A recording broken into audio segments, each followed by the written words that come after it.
6:30. Let's call the meeting to order, starting off with the Pledge of Allegiance and a moment of silence.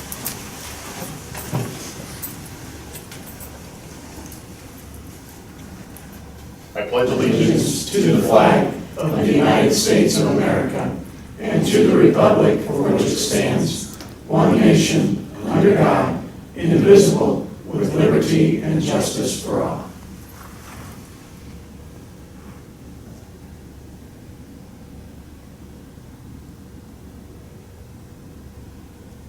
Thank you.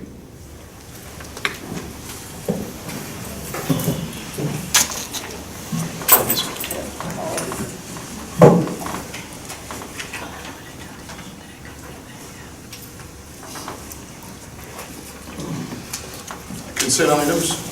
B, unless there are any objections. Does anyone have any objections to just approving all the consent items and minutes all at one time? Is there any objection to that? Or would you rather handle them individually? I wanted to make sure, if I could, that we point out that there was an addendum to some of on one of the meeting notes, Julie actually found where a few people were admitted as far as being in attendance. I think maybe Rachel and Ted and myself. Were those ones highlighted in yellow? Yeah, so it's item number 6 to amend the minutes of the August 21st regular board meeting, just to bring that to everybody's attention. And it was simply to update those in attendance. In that case, why don't we handle items 1 through the first 2, and then we can do that one separate, so that way if there are any questions or suggestions. Okay, well, I'll tell you what, let's just do them all separate then. Minutes of December 13th, 2017 special board meeting. Any additions, deletions, comments? Is there a motion to approve the minutes of the September 13th, 2017 special board meeting? So moved. Motion made by Rick. Second that. Second by Steve. All in favor of approving the minutes from September 13th, signify by raising your right hand. Motion carries 6-0.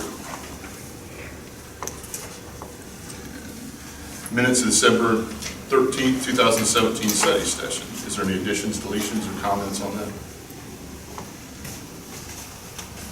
So is there a motion to approve the minutes of the September 13th, 2017 study session? Get them all together. Well, there was a couple we had questions on, so I'm just going to do them separately so we don't gloss over anything or miss anything. I move that we accept the minutes of this. Motion by Steve. Second by Stacy. All in favor of approving the minutes of the September 13th, 2017 study session, signify by raising your right hand. Motion carries 6-0. Minutes of the September 18th, 2017 regular board meeting. That's the one. On number 20, we had a motion about tabling the resolution of censure, and we talked before about how to list abstentions, and so it says that the vote was 3-2, but as I understand how to list abstentions, it would be 3-2-2. Is that correct? Okay, so that needs to be changed 3-2-2. Please. Any other additions, deletions, or comments? Is there a motion to approve the minutes of the September 18, 2017 regular board meeting with the suggestions by Jenny? I move that we accept those minutes as amended. Motion made by Steve. A second. Second by Jenny. All in favor of approving the September 18, 2017 board meeting minutes with the amendments, please signify by raising your right hand. Motion carries 6-0. Minutes of the September 25th, 2017 special board meeting. Is there additions, deletions, or comments? Is there a motion to approve the minutes from that special board meeting on September 25th? Motion to approve. Motion moved by Rick. Is there a second? Second that. Second by Steve. All in favor of approving the minutes of the September 25th special board meeting, signify by raising your right hand. Motion carries 6-0. Minutes of the October 4th, 2017 study session. Is there any additions, deletions, or comments? Is there a motion to approve the minutes of the October 4th, 2017 study session? So moved. Motion by Steve. Second. Second by Jenny. All in favor of approving the October 4, 2017 study session minutes, please signify by raising your right hand. Motion carries 6-0. The amendment of the minutes for August 21st, 2017 regular board meeting. Additions, deletions, or comments? That was just adding that. Correct. That was a good catch. I did in yellow. Is there a motion to approve the amendment of the minutes of the 2017, or I'm sorry, August 21st, 2017 regular board meeting? Moved by Stacy, Second. second by Rick. All in favor of approving the amended minutes for August 21st, please signify by raising your right hand. Motion carries 6-0. On to the financial report. So this evening, I just noticed a little bit of a typo on the approval of claims. It should be $12,089. I think there's an extra one in there to $11,579, totaling $1,841,736.24. Payrolls, we had 2 payrolls since our last board meeting. We had the September 29th and the October 13th. September 29th payroll totaled $411,119.75, and the October 13th payroll totaled $425,741.13. On to our funds report. We started general fund with $915,942.89. We had $1,025,192.37 worth of receipts. Expenses for the month totaled $388,148.09, leaving us an ending balance of $552,987.17. September was a 3-month payroll for us, so that was where the extra expenditures came into play. But still, year over year, we're doing a lot better than we were last year, which is great. Debt service started with $2,245,734.13. We had $9,522.80 worth of receipts. No expenses for the month, leaving us an ending balance of $2,255,256.93. Capital projects fund started with $682,635.44. We had $34,824.57 worth of receipts. Expenses for the month totaled $96,833.78, leaving us an ending balance of $620,626.23. For capital projects, we had $28,000 worth of Duke Energy rebates that were made possible through HVAC enhancements that we were able to receive through Duke Energy through their incentives to implement and install and utilize more cost-effective and better for the environment equipment from there. So that is what helped out CPF, since we paid for a lot of our utilities out of capital projects fund. Transportation started with $1,155,667.32. We had $2,240.66 worth of receipts. Expenses for the month were $74,656.88, leaving us an ending balance of $1,083,251.10.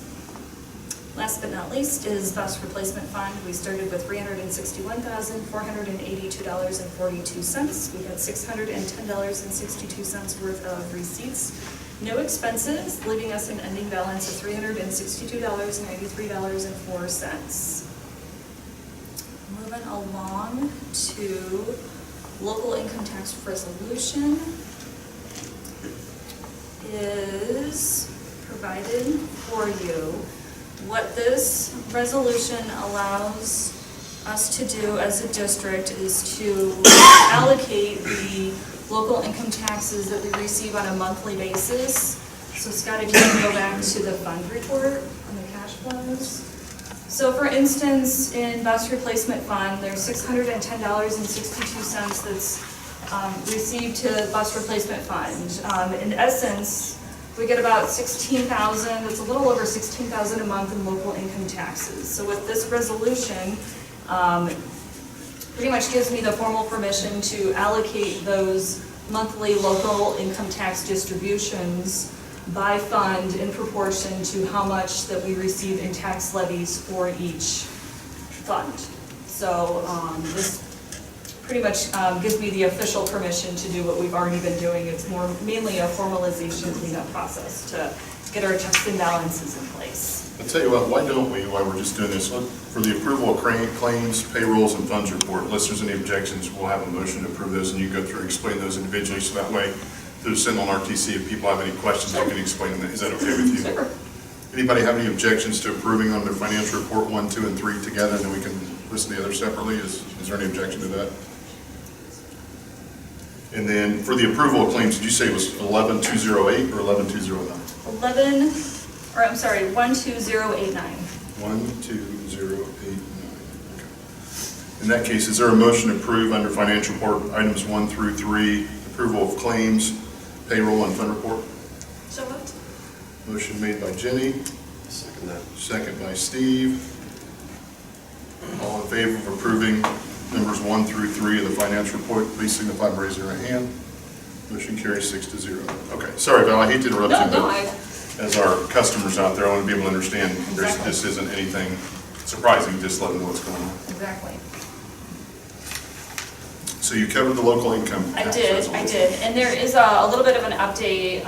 When we had discussed this initially in the board work session at the beginning of the month, it was recommended that the names of Jana and I be removed, but the version that got onto the website is not the accurate ones. So I've corrected it and reprinted it, and we'll get that on the board docket.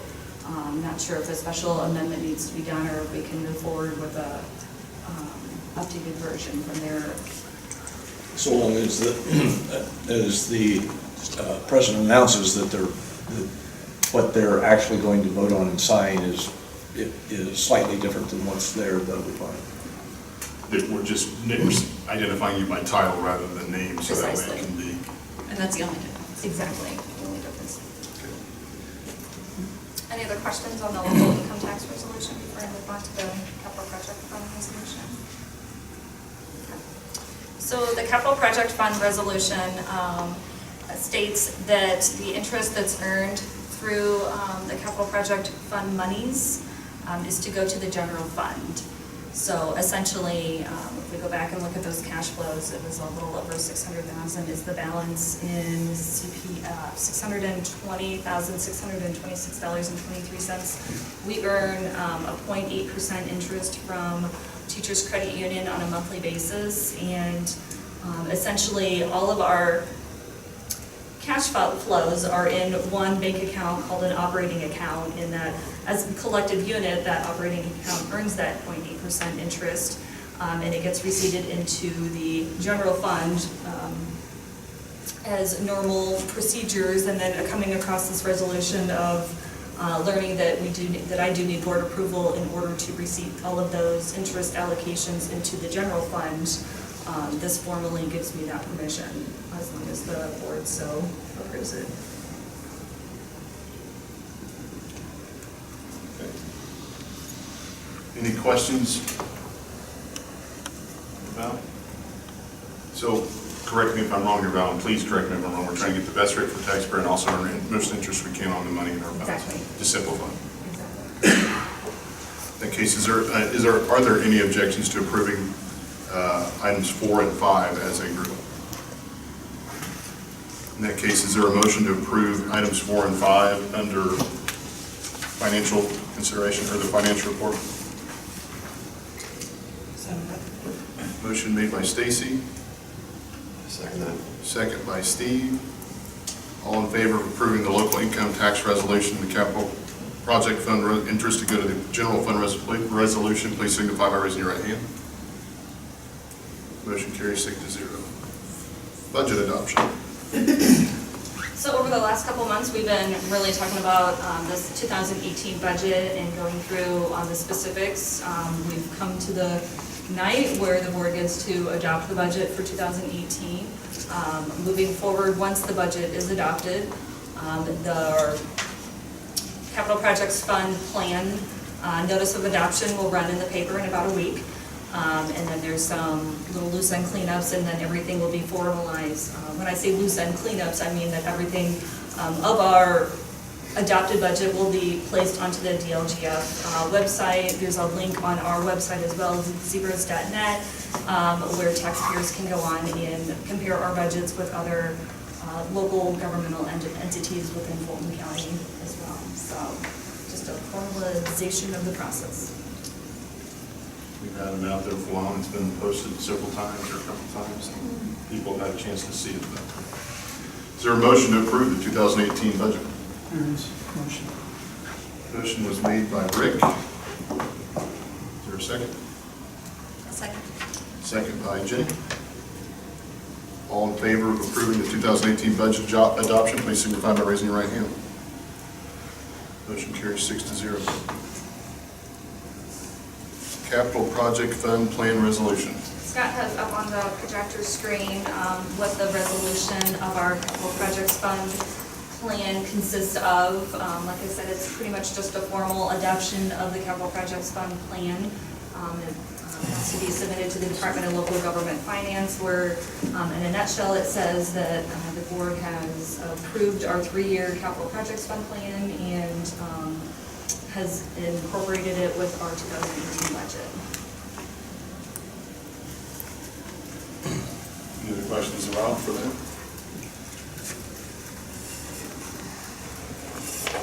Is there a motion to approve the 2018 Capital Project Fund Plan Resolution? So moved. Motion made by Stacy, I second that. second by Steve. All in favor of approving the 2018 Capital Project Fund Plan Resolution, please signify by raising your right hand. Motion carries 6-0. Bus Replacement Plan Resolution.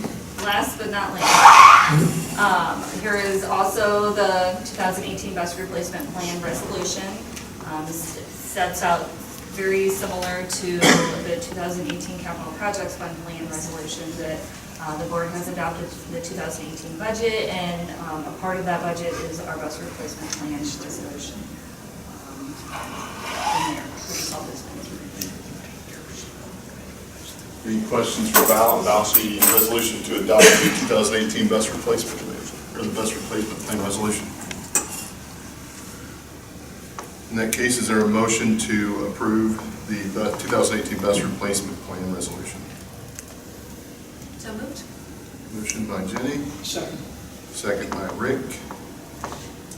All in favor of approving the 2018 bus replacement plan resolution, please signify by raising your right hand. Motion carries 6-0. Student and stakeholder focus. We have 3 overnight field trips, one the NJHS field trip, also including an out-of-state field trip. So, Mr. Haas, if you don't mind, I know that it's a field trip we've taken over the last few years, but if you could kind of debrief on that. It's for our National Junior Honor Society students, ran through World Strides, same company we've used the last, I believe, 3 years.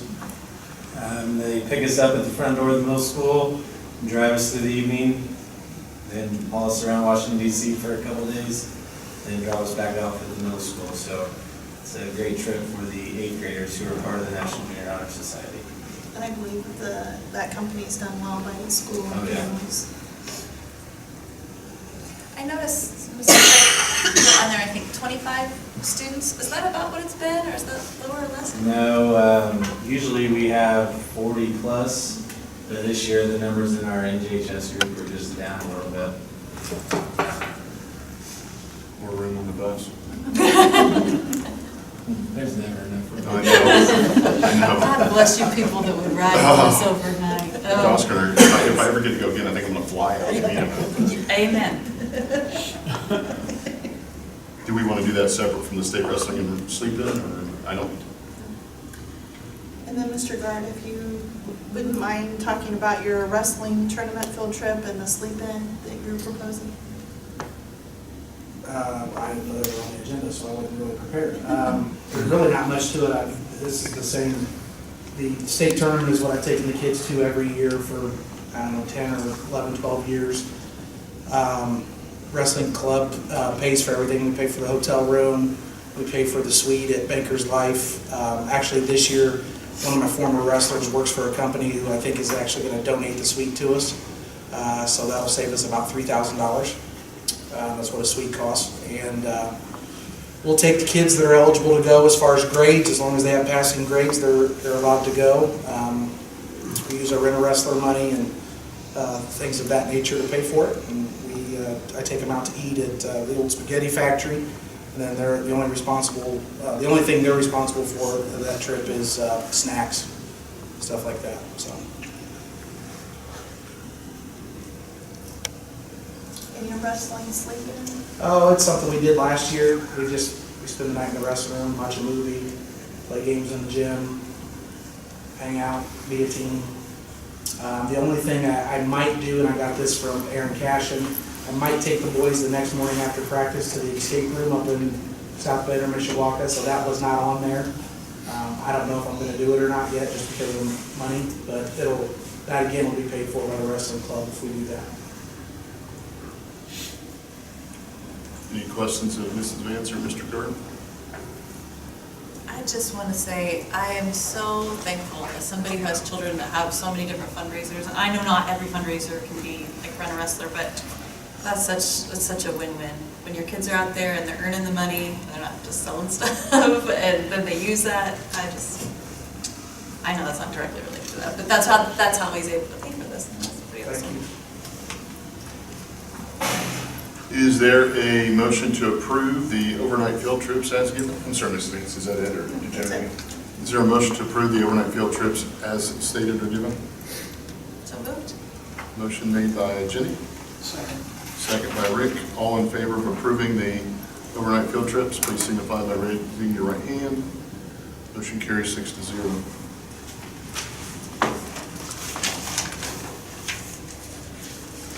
Donations. Donation by Inyard's True Value, a gas grill to RHS/student activities. The Disciples Women's Group of First Christian Church of Rochester, student school supplies for Columbia School. And from Shepherd Chevrolet, $250 to Rochester Middle School PBIS for the Color Run sponsor. As always, I don't think you can ever be too redundant by saying thank you, but thank you all. This is We have an extra one here. So you go ahead and do that. Okay. We got, late this afternoon, we got from Lance Nelson and Edward Jones, a $100 donation for our color run at the middle school. Lance Nelson from Edward Jones, $100 for the Color Run. And I was going to actually run that, Mr. Haas, but thank goodness I don't have to work for you. Real quick on that, I actually took a group of kids around town to several businesses the Wednesday before break, and we're going to have a lot more donations coming in. But I'm not going to put the cart before the horse and list them until we have the check in hand. But just in case some of those businesses watch this, I don't want them to think they were forgotten. We're just going to wait till we have the check in hand, and we'll get them on the docket. But we do appreciate the donations. We're going to be well over $3,000 for the donations for our color run stations from our local businesses. So the middle school truly appreciates that, and we'll get them, we're putting a banner up in the gym and things to recognize them as well during basketball season. So we truly appreciate that to continue our PBIS program the way we've been able to do it, because it is financially taxing at times. So it's going to be an awesome thing. As I was saying, thank you. I'd like, you can't be too redundant in saying thank you to the community for the things they do give our school district. So to Inyard's, the Disciple Women's Group of First Christian Church, Shepherd Chevrolet, and Lance Nelson, thank you very, very much. Is there a motion to approve the donations as given? So moved. Motion made by Stacy, I second that. second by Steve. All in favor of approving the donations, please signify by raising your right hand. Motion carries 6-0. First reading of various policies. This is a short one. We actually, 3 are listed, but by my notes, 7,300, the disposition of real property, we decided not to adopt. Is that correct at our study session? I make notes specifically. Okay, so really, what we're looking at here is 1543 and 8470. 1543 is the non-renewal of administrative contracts. This is updated to reflect changes in Senate Enrolled Act 500. It's just changing a little bit about the dates of when people have to be notified. In 8470 is registered sex offender or violent offenders and being on school property. So this is a little bit of a departure from our previous policy about having a safety plan in place. This policy is more black and white in that it's, you can help me, Brad, it's a level 6. At least a level 6 felony. If a registered sex offender is on school property. And so we are helping them obey the law by not allowing them on school property, and of course, maintaining safety for our students. So those, if not already on our website, will be soon for those two to look over, 1543 and 8470. This is just the first reading. Questions, comments for Jenny? So, first reading, we need to go ahead and do a consent item on that. It's just, that is the first reading on the website if someone would like to visit those or reread those. And I would encourage those to do so because, as you said, with the sex offender one, that is black and white and it's out of our hands. We're just going to make sure for the safety of the kids, we're going to do that. Number 2 is a table.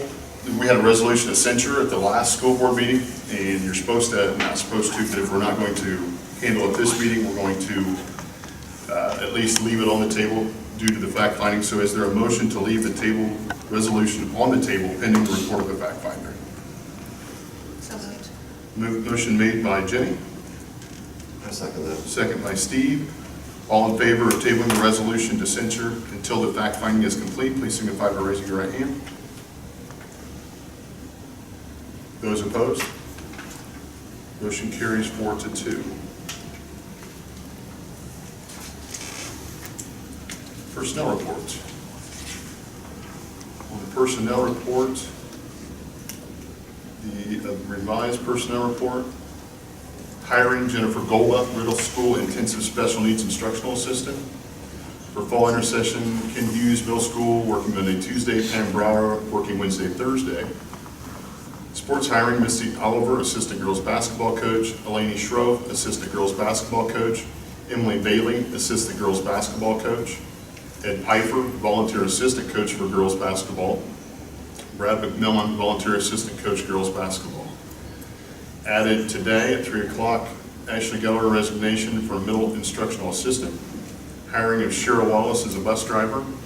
And for fall enrichment, we had an increase in the number of children, so we had to... Well, the teachers above were, I believe, Oh, okay. increased in your student, is that correct? The enrollment, and I'll have each of the principals report out on intercession.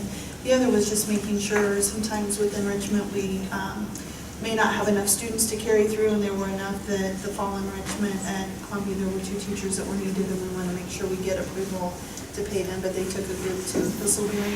You know about how many students? They took 65 kids. So we picked up some supervision there for those little ones. So for fall enrichment, Amy Banks, Columbia Thistleberry Farms Enrichment Trip, and Chrissy Merrill, Columbia Thistleberry Farms Enrichment Trip. Any questions about the personnel report? We didn't leave any students at Thistleberry, right? No, ma'am. They all made it back, and we just couldn't fit the cooler for the lunches on the bus. It was a big one. But luckily, we had parent volunteers going on the trip, and one of them had a big pickup truck, so we just put That's a them back wonderful there. trip. And yeah, it was very good. They did a great job of Jim? Ashley's not resigning until effective Friday, the 20th. Does that matter? I just want to make sure she gets paid for working the rest of the week. Sure. Oh, absolutely.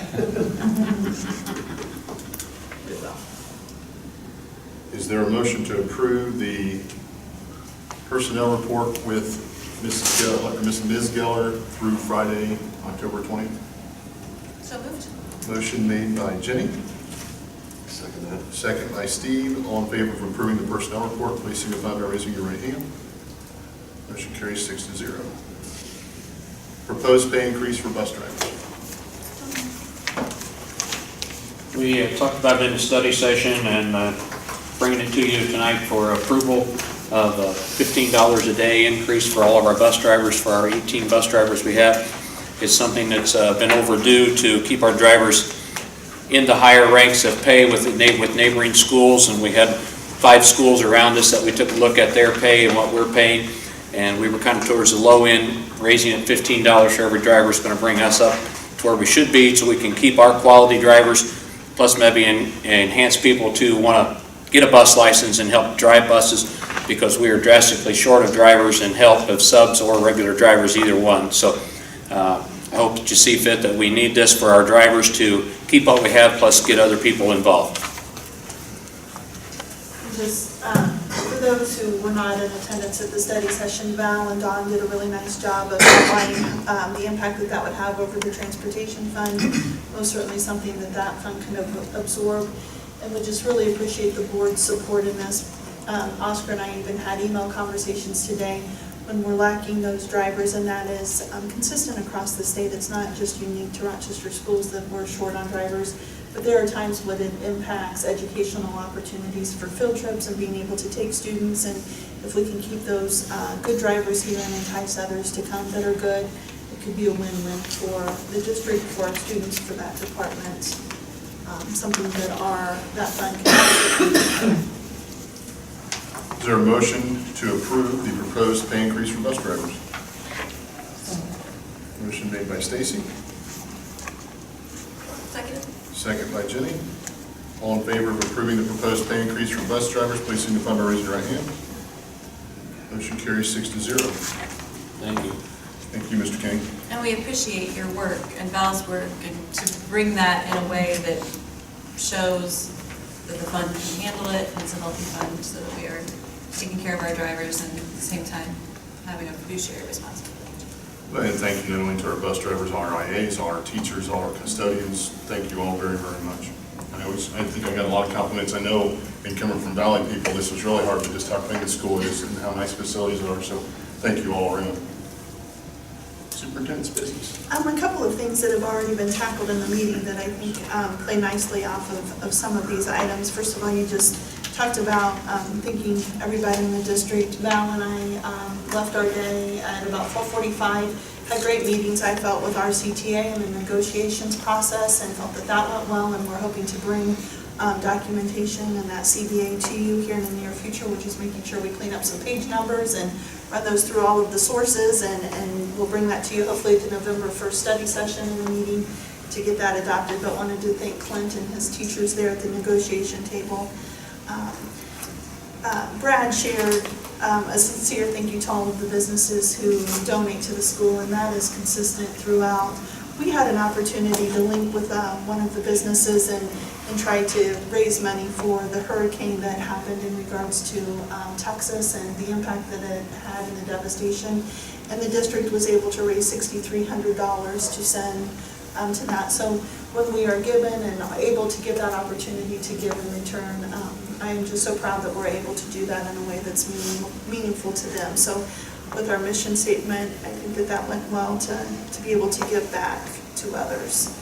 And if we could just very, very quickly, I'm hearing intercession went really well and we have positive numbers, so if you gentlemen, starting with Jason, can just give just a brief synopsis of intercession so the board can see the value of having this. Our intercession, we invited 98 students.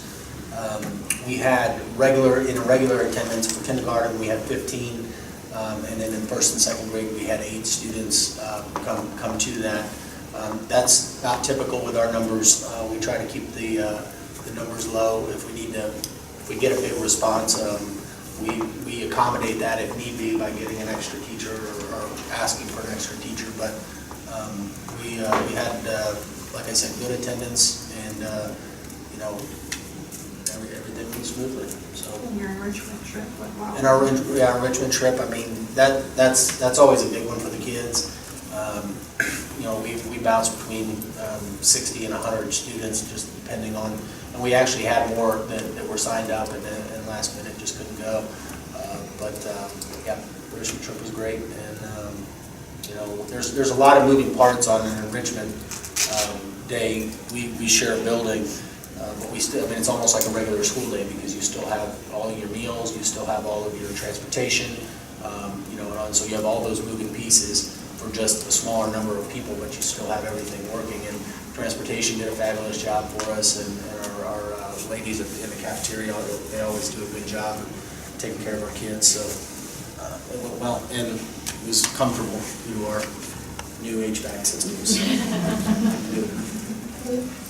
We had, let's see here, 24 total students for intercession. There are 13 third graders, 5 fifth graders, and 6 fourth graders, so that went well. And 46 kids went on the enrichment trip to the Indiana State Dunes.